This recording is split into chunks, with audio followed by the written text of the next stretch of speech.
I've said it once before and I'm going to say it again. When you find a plastic handle on the top of your gunpla box, you know you're in for one serious Gundam model kit. Today I'm going to be taking a look at a master grade kit I've been wanting to take a look at for quite some time. For a long time, this became one of the rarest master grades going, asking for upwards of $350+. Thankfully, Bandai did reprint it recently, bringing it down to its normal price for at least the time being, and this right here is the master grade, the O Paptimus Sirocco's mobile suit from Gundam Zeta. This video right here wouldn't have been possible without those absolutely fantastic people over at Bai, so if you are looking for one of your own, you will find one on there. And now it's time to wind back in time to the build to see if this master grade legend was worth the wait. So once you get this box in your hands, you see exactly why this has got a big plastic handle on top. It is huge, about twice the size of your average size Gundam master grade box. This box opens on the side, you slide it out like so, and even though it does look like you've got a ton of plastic in here, surprisingly enough it's only 18 runners and the build isn't really all that involved. On top of that, we've got the manual. This is your usual kind of master grade style pamphlet, booklet, manual, and it tells you everything you need to know to get it built. Once you bust the actual plastic out of the bags in here, even though there are only 18 runners, there is a ton of plastic. This is one hefty model kit when finished. A lot of the parts are quite large, so again the build is not too involved. And when it comes to the interesting aspects about the plastic in here, we do have a pilot figure as well as a standing figure of Paptimus Sirocco. We've got some clear parts for using up on the head. The colors in here are incredibly vibrant. One interesting aspect, and this may divide your opinion on this kit a little bit, it definitely did for me, is that the inner frame is in a metal injection gunmetal as opposed to your average kind of Gundam model kit grey. It looks okay, a little bit dull in my eyes, but again, it might come down to your own personal opinion. When it comes to the red piping that does play a prominent role in the O, we've got two kinds in here. That is a rubbery style, which you can kind of bend around like this, and this nightmare right here. Oh my god, this is a lot of little circles to cut out for a pipe belt, but thankfully you don't have to use all of them, so you do have a lot of spares in case you make some mistakes. Now I will mention, I'm just kind of zooming forward a little bit, I did not clean these out, or clean them up. There's just too many of them and it still turned out okay. If you are very particular, I recommend popping them on the top of a pointy file and cleaning them like that. When it does come to the actual build of this kit right here, it's very, well, deceptively simple. You've got a whole lot of big parts and some parts are a little kind of high-grady in a way. It means you do have polycaps snap between just two pieces of plastic, which does mean you're going to get a lot of seam lines in this build, and the polycaps I did feel in the actual finished Theo master grade kit were a little bit on the loose side, especially when it came to the hips as well as the ab crunch zone, so it is worth kind of tightening these up a little bit while building along. We also do have plastic on plastic joints in this build. These are quite strong. And we do have some nice little aspects, including the building up of the pipes onto the inner frame. The inner frame and the legs in here is quite impressive, especially because you can see into it when the legs are complete, because it's more frame than anything else. We have a moving mechanism in the upper leg, and when it comes to adding on the armor afterwards, it's a simple enough process. A lot of the armor here is underlayered, which means we've got a mechanical inner frame colored inside and the colored armor attaches on top. So you do have two layers to it, which looks a lot better than just seeing into the yellow of the outer armor from underneath. Quite premium looking when finished. Moving on up to the waist unit, and the most impressive aspect about these is the sub-arms that you build for in underneath. These have some very nice articulation. We've got some moving, grabbing hands, and when they are complete, they do work out very well. Maybe, just maybe the best sub-arms I've seen on a Gundam kit to date. We've got some nice layering parts when it comes to the thick skirting armor. Sadly, at the center of the waist unit here, we do have big ball-jointed hips, which are a little bit weak in the completed build, and probably the most nightmarish aspect about this build is the pipes around the waist. Now, you actually have to use two different types of these little circles to build it. That's angled ones and flat ones, and you have to kind of follow a little bit of a pattern inside of the manual to know what order to use them in. Once it is done, it attaches on simply enough. Just don't let those parts fall off. We've got a giant butt flap armor, again dual layered, and it all attaches together fairly nicely in the end. Continuing up the mecha now to the torso, and first you build up some fairly heavy duty keyhole locking joints for up in the shoulders. These slot directly into the body. We've got quite a bit of articulation in the neck, and the whole body then sandwiches together out of 2 main units. Next up, we've got Sirocco himself. You pop him into the cockpit like so, and then you actually build up separately the moving opening hatch. This builds up out of 4 parts, and it has a cool opening and closing mechanism. You continue on throwing on armor until you get back to the cockpit again, where you do have to add on the 2 almost bird beak-like yellow armor plates for on front. Throw on a whole bunch of detail, including color separation to give it that nice finished look. Around back, then you have to build a butt flap looking backpack. Again, dual layered with the gray underneath, yellow on top, and you attach a lot of detail in here and a lot of thrusters. I will mention there are a lot of color inaccuracy issues when it does come to what is meant to be some green inside of a lot of the venting, but overall looking not too bad. The arms in here are fairly simple build. We've got a polycap shoulder, build on some aspects to it. We've got a double jointed elbow joint, but this is plastic on plastic, polycap for the wrist, and then you start to layer on the armor, including some nice red piping in the forearms. The hands in here are a little bit of a mixed style. We do have the 3 fingers, 1 trigger finger and thumb layout, but we do have some joints to the upper joints on all of the fingers besides the thumb. A little bit difficult to pop together, but once you got it done, that right there is what the arm looks like. The shoulders here are simple too. It's a lot of half and half parts attached together, which does mean there's a lot of seam lines bisecting the shoulder here. We've got some nice moving aspects in the upper shoulder thruster, a moving flap, and it is worth noting that the actual shoulder does not attach onto the arm just pins the shoulder pretty much against the body. Last up in here then is the head, and for me this was a little bit on the disappointing side, because for me it's the focal point of a mecha, and this was a little simple. We do have a mono eye in clear, but I hit it with a pink Sharpie just to make it more color accurate. There's just a few little pieces to the head, a clear visor for the eyes, and then you pop the mouth muzzle and the top of the cone head right onto it like so. Again, missing some color accuracy up on the top of the head. Lastly then, when it does come to the final assembly, it all attached together fairly easily. The only kind of annoying aspect about assembling it is the fact that the arms hold the shoulders on, and the upper kind of bicep swivel area of the arms is kind of inclined to pop at times.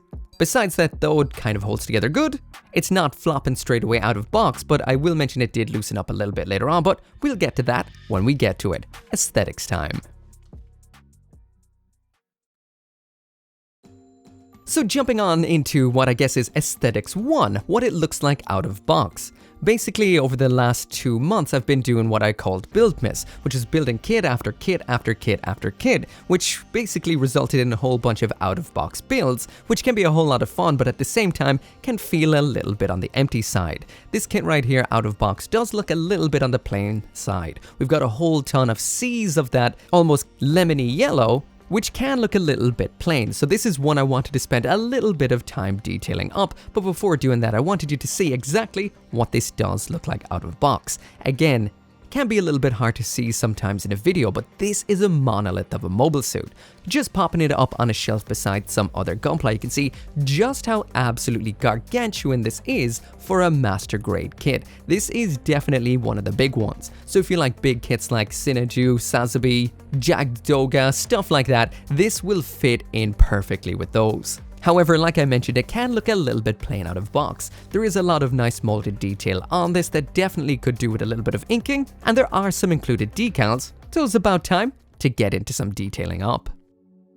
So when it did come to detailing up the O, I wanted to go for a kind of simple approach. Sadly, the weather right now is absolutely abysmal, so that did mean no top coat, which I really did want to do. So for today, it was just going to be panel lines, as well as the included decals. I noticed inside the manual that Bandai did panel line this kit with brown, which I thought might be a kind of interesting thing to do. Gray might actually kind of dull the yellow on here a little bit, so I opted for Bandai's Pour type panel liner in brown. Now this is definitely a lot kind of, well, a reddish brown compared to what I saw in the manual, and this stuff, I have to admit, is extremely messy. Compared to their black or their gray, the brown tends to get a little bit sloppy. This particular marker right here, it does flow very well, but it can get a little bit dirty when it does come to the cleanup. I've also noticed that sometimes, I'm not sure, but it seems to bleed a little bit over time compared to the black or the gray, so it was a little bit of instant regret.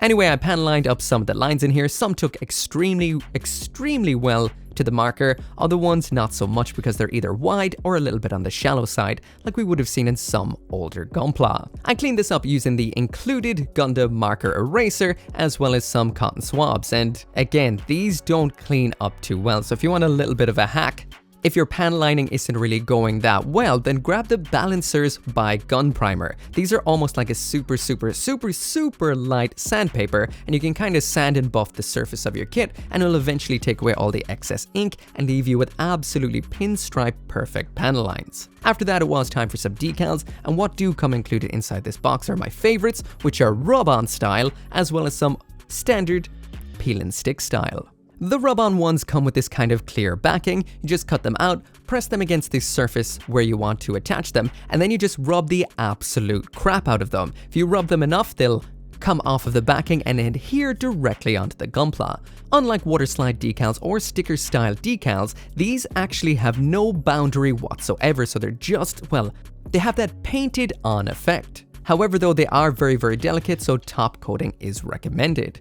The other kind of decal we had in here is the peel and stick style. Now these sometimes you can notice their boundaries, especially on darker plastics. Thankfully this kit is mainly in a very bright yellow that doesn't really show the boundary too much, so I threw a couple of these on as well, but I will mention there is a lot of decals inside this box, and I only used a few, especially in the vanity areas around the head, chest, and shoulders. Anyway, let's check out how it turned out.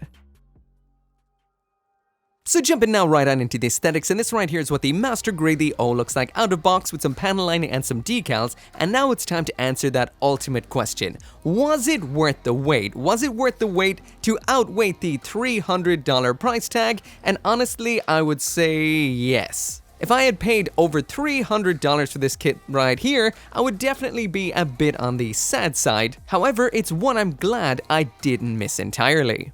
But yeah, finally, this is it right here. Out of box build, we've got some panel lines, some decals, but otherwise it's pretty much a straight build. The only thing I would have liked to have done besides what's done here is a nice matte top coat on top. But this does catch the light in an interesting kind of way. But yeah, first off, I will mention this is a big, hefty, and very heavy Master Grade kit. You can get a little bit of movement out of it, which shocked me, but we'll get to that a little bit in a while. First off, let's take a intensive look at the aesthetics. First off, when it does come to the overview, the silhouette as well as the proportions, this kit does look great. Now, it is hard to kind of pin down exactly what the O is essentially meant to look like from the anime, because back in the day, during those 80s Zeta days, things tend to kind of warp and shape all over the place in the way hand-drawn animation did. But when it comes to an actually fully realized, fully 3D physical version of the kit, I feel like Bandai have absolutely nailed it here. All of the essentials are where they need to be. The details are brilliantly molded, and overall it's a nice, thick, big, over-the-top mech like we would expect from the O.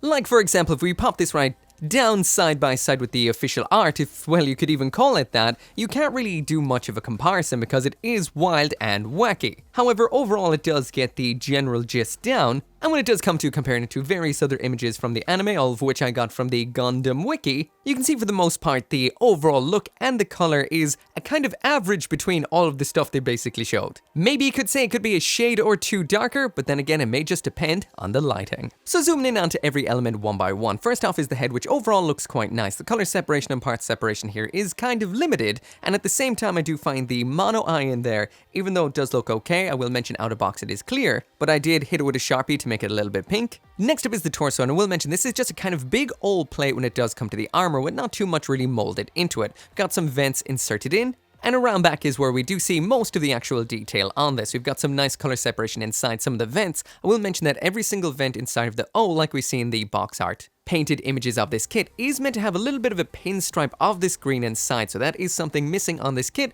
that you will have to do yourself. When it comes to shoulders, when straight built, these do look a little bit on the plain side, but there is some nice molded detail you can see comes out if you pan line it. Also, I did use some of the decals here, I'll talk about those in a second. But overall, again, some big plates of plastic, not too much actual color separated detail. When it comes to the arms, kind of the same sort of commentary here. Big plates of plastic overall. We do have some nice color separation with the rubbery red hose pipes in the front. The arms also have some nice molded detail around back as well, you can get some ink into. And probably the most disappointing kind of thing about this particular kit is the 2010 era hands. Now these aren't the worst because we do have some articulation in the fingers. So we do have these three attached together, articulation at the far end, and we do have an individual trigger finger and the thumb as well, but that does not have any extra articulation. Now I'm not sure how these will, when it does come to the holding of weapons, but when it does come to posing, they can look okay, and at times a little bit on the under-impressive side when they are posed as fists. Moving on down now to the waist unit, and considering the fact that all of those little individual pieces on the pipes around the waist were cut out and I did not clean them up, it's not actually all that bad considering the amount of them you do have to cut out.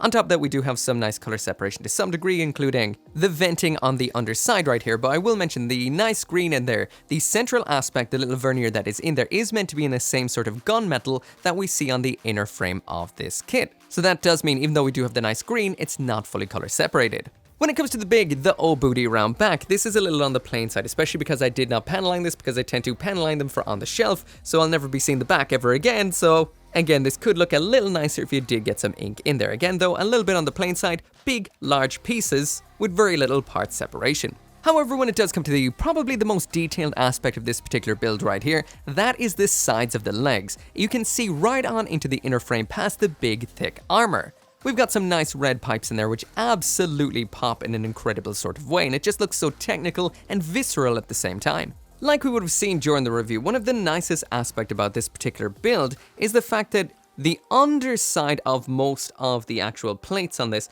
do have the nice gunmetal plastic underneath. Now, whether or not gunmetal appeals to you or not will definitely differ, I would say, because I do feel to some degree this kit would look a little nicer with the usual kind of shade of grey plastic in here. Gunmetal at times can look a little bit on the cheap side. However, it is nice to see that most of the plating on this has been given a little bit of a mechanical underside instead of it just being in the yellow of the surface color. So that does look good. So it does look good underneath those heavily armored pieces, which overall just completes the kit and makes it look heavy, duty, and awesome. When it does come to the model kit since, which is mold lines, nub marks, and seam lines, this kit isn't really all that bad. I can't really see any nub marks on this whatsoever and didn't really notice any kind of issues while building it up. When it comes to mold lines, they're not that present either, besides on some intricate parts like the fingers, because there are so many elements that would have been molded really, really small. You do get kind of that sort of mold lining happening. When it comes to seam lines, this is something that is definitely prevalent to some degree. A lot of parts on this are old school, made out of 2 halves, so you do see a seam here and there, especially from the above angle. You can actually see some in the upper body, in the tops of the shoulders, but overall it's a kit that does avoid most of those sins for the most part. Last up then, we do have 2 sheets of included decals. That's rub-on style as well as sticker style. The rub-on style are like this right here. They basically rub onto the surface and they leave an absolutely perfect decal behind. Easy to apply, I find, but they are extremely delicate, so recommended to top coat. They leave lovely borderless decals like this right here. Now, there are a ton of this style right here, this kind of white, almost like kind of just a design that kind of complements the overall shape of the O. I only used a couple of them for the sake of seeing what they were like, but there is a ton more in here. The other type are the sticker style like this right here. Now, these sometimes can have a massive border around them, but as you can see on this particular kit, because the shade of color, this almost light banana yellow, you don't really see the border unless you're getting it in a kind of crazy light coming from a certain direction, but otherwise for the most part they actually turn out quite well. So yeah, there are certain colors of plastics these don't look particularly great on, but yeah, on the O right here, turned out pretty nicely. So the last thing to mention when it does come to the actual aesthetics in here is the color inaccuracies. Now, there are some ones that are a little bit of a disappointment. You will have to deal with these yourself. So for example, when we do take a look at the included images of the painted kit right here, we do have like the green around the outside there on the vents, which are gray on the inside. There are some gray on these particular thrusters, as well as this little segment on the leg, and those nice little green pinstripes inside of these particular vents. Sadly, all of that is missing on the kit, so you will have to paint the gray inside of there, the nice little pinstripe bit of green in there, which would be quite difficult, I would say. We have the gunmetal to put on the little verniers in here. Again, it is recessed, so it'd be hard to mask off or kind of get some paint in there. And finally, it's a little bit of gray on these, but that'd be easy. Mask that off and give it a spray. It'll take 2 seconds flat. So yeah, the O is not perfect out of the box, but still, visually, an absolute beast. Oh wait, and there's meant to be a grey bit in the top of its head. Now that I see that that's actually missing, that just looks really unfinished up there. Yeah, that needs paint. Finally, now jumping into a bit of a size comparison, and there it is beside a standard size Gundam on the left, which is the Master Grade RX-78-2 version 3, and on the right, the most recent release Master Grade kit, which is the Master Grade Barbatos Lupus. So as you can see, it's absolutely huge. Moving through a few more kits now, there it is beside a big Gundam, which is the Master Grade Narrative Gundam Verka, Master Grade Gundam Kimaris, Master Grade Moon Gundam, and finally the Master Grade Sazabi. So now moving on into the accessories, and here's absolutely everything that comes with the Master Grade, the O. What we get in here is a massive beam rifle, 4 beam sabers but only 2 beams for using with them, a base adapter as well as a 1/100th scale pilot figure of Paptimus Sirocco himself. So while taking a peek through the instructions about the accessories in here, I realized I forgot to actually take a look at the cockpit here. I mean, it's such a lost art in gunpla that I feel like I always forget they exist anyway. In order to open it up, first you pop it out just like so, raise the upper hatch, then open the lower one, and then you can see on into the pilot figure deep down inside. Closing it up is just the opposite. You close the bottom one, then the top one, and push it in. When it comes to the weapons, first off in here we've got the beam sabers. Now we do have 2 actual full beam sabers, that's beam sabers with the beams, and then we've got 2 handles included as well. So 4 handles, 2 beams. The handles in here are nicely designed, so we do have 2 pieces of plastic each, and these could definitely do with a bit of a panel lining up. So when it does come to the attachment of the beam sabers, they can be attached into the hand. There is a tab for attaching the slot onto here, but I will mention that it is a little bit on the awkward side because it doesn't actually connect. This just seems like it's more so there to align it in the hand when you close the fingers over it. There is no actual clipping on, but in the end it seems to hold on fine. The other option is the awesome sub-arms. Now these fold out from underneath the front skirtings just like so. There is 2 points of rotation to get it into the angle you want. Once again, there is a little bit of a tab here to kind of just hold the beam saber in position for you to close the fingers around. Again, it holds on quite decently. There isn't too much actual movement to the outwards angle, just kind of up and down, which is a little bit disappointing, but overall, there's what the kit looks like with the beam sabers attached, 1 in the hand and 1 in the sub-arm. When these are not in use, you can just pop off the beams as usual. We do have 4 handles and 2 of each can be attached into these side skirtings on both sides, and they seem to hold on pretty well so far. Next up in here then we have the beam saber. Again, this is in the exact same shade of gunmetal as the inner frame of the mobile suit, and the wire up top is in the same sort of lemon or washed out banana yellow as the rest of the mobile suit. We do have some decals in here. One is a dry transfer, one is a sticker. Tried both kinds and they both look pretty good. Dry transfer definitely looking better. We do have a nice barrel in the end. And one thing that's really interesting about this particular design is this right here. See that little square? We also have one up here, here, and here of a slightly different gunmetal, which is kind of almost the same, but a little bit different. Those are stickers off this particular sticker sheet right here. These are thick stickers, so this isn't just your normal kind of flat foil sticker. This is some hard plastic, which has a little bit of a gray color to it. There's another one. They're also kind of semi-transparent, which is pretty cool. And what I think these are for, besides giving it a little bit of an extra dimension of color, barely, is it's hiding the seam line. There was a big seam line down the top of this, which you can kind of see right there at the end or in the bottom of the handle.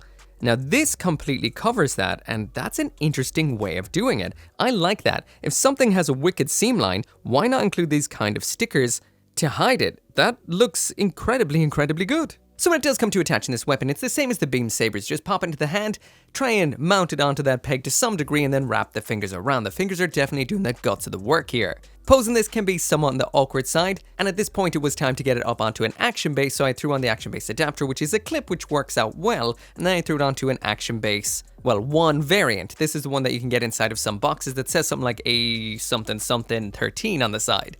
However, this still has the same sort of issues that the Action Base 1 has, which I'll mention in a couple of seconds. Anyway, finally getting this into a little bit of a pose with the beam rifle, and for the most part it's not too bad. We've got a nice bit of a neck movement that allows the neck to kind of move the head backwards, so it's getting into this pose right here from this Zeta Gundam anime. But yeah, in the end this is the pose I got out of it. It works out well. Again, posing it's okay, can be a little awkward, and the hold of the weapon is decent, but not fantastic, but it's not going to cause you too many problems.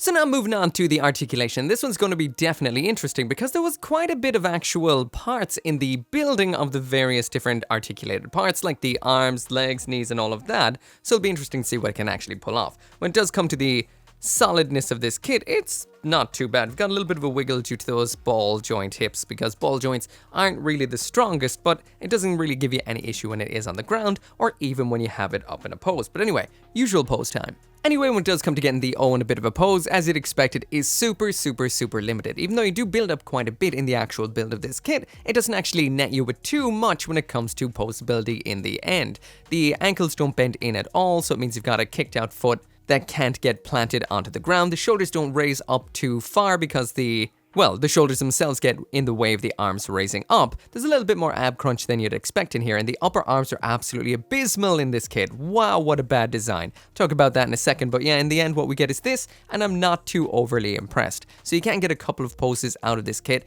but very little movements. Most of the time, it ends up kind of looking like it's in the same pose at just a kind of slightly different angle.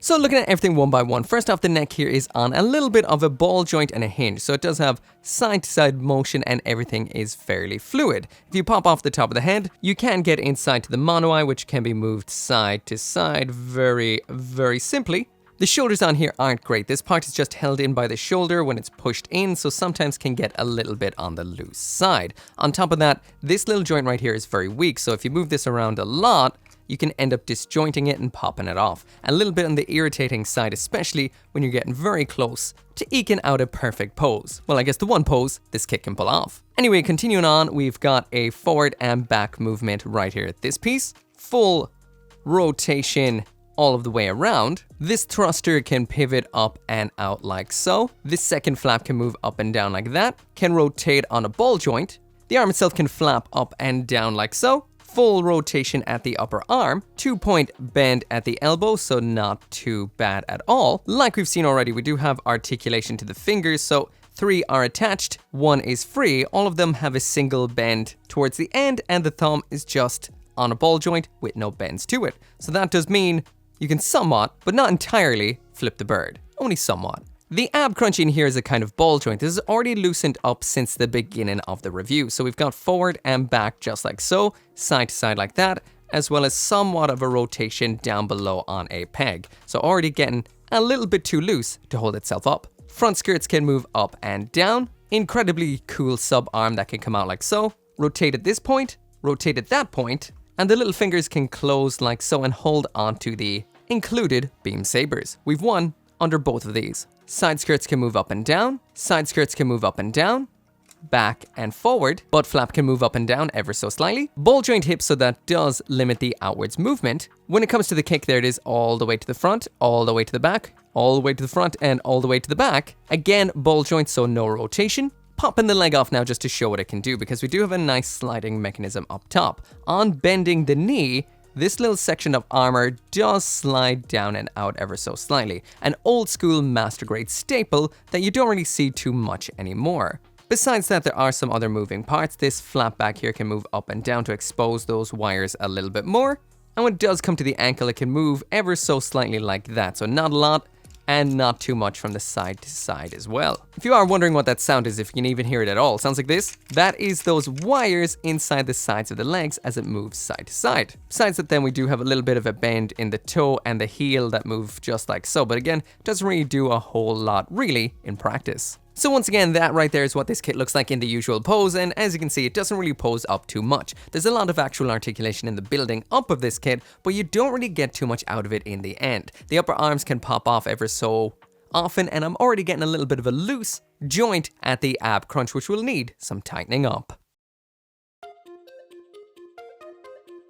So anyway, that right there is it for the review, and this kit right here is X Silver tier, and even though I absolutely loved it, loved the build, loved the finished product, it does have its issues to some degree, so rocking on through it pretty quickly. When it comes to the aesthetics, that's this kit's strongest aspect. It looks cool, we've got some great details, the legs look incredible, and overall everything is pretty good. We do, however, on the other side of the coin, have a lot of things you'll need to detail up. Some verniers, some details here and there, some piping that you will have to hand paint, and some of it's recessed and hard to get to. When it comes to the articulation, like we saw, it can't really pull off much poses at all. There's a lot of moving parts, the most impressive being those sub arms underneath the front skirts, but you're not going to get more than really 2 poses out of this, and one of them is just it standing there. When it comes to the accessories in here, there's nothing particularly wrong with them, there's just not a lot going on. We've got a beam rifle that works, could hold on a little bit better. We got some beam sabers, fairly plain, again could hold on a little bit better, and that is pretty much it. Nothing too crazy, nothing too wrong with it. I guess it is what it is. Lastly then, when it does come to the build of this is quite nice. You build it up in the usual master grade sort of way, so there is pretty much a whole inner frame inside of this, especially a very impressive one inside of the legs. The only real down points to the build on this is the finished kit is a little bit loose in some areas and has some issues. We do have loose ball joints in the waist as well as in the hips, and the shoulders tend to fall off every now and then. The fingers can be a little bit flimsy. Again, some tightening up might help, but out of box, a little bit on the flimsy side. Anyway, that right there is it for the review. Thank you so much for watching. Make sure to come back for more reviews, and I will see you next time. By the way, got this in Bai, link in the description. Once again, as usual, I cannot finish this video right here without special thanks to those people over on the channel memberships as well as over on Patreon, including Dismas, Caleb Engelhart, Joe, RG59061, Scotty Thomas, Simon, and Van Fawn.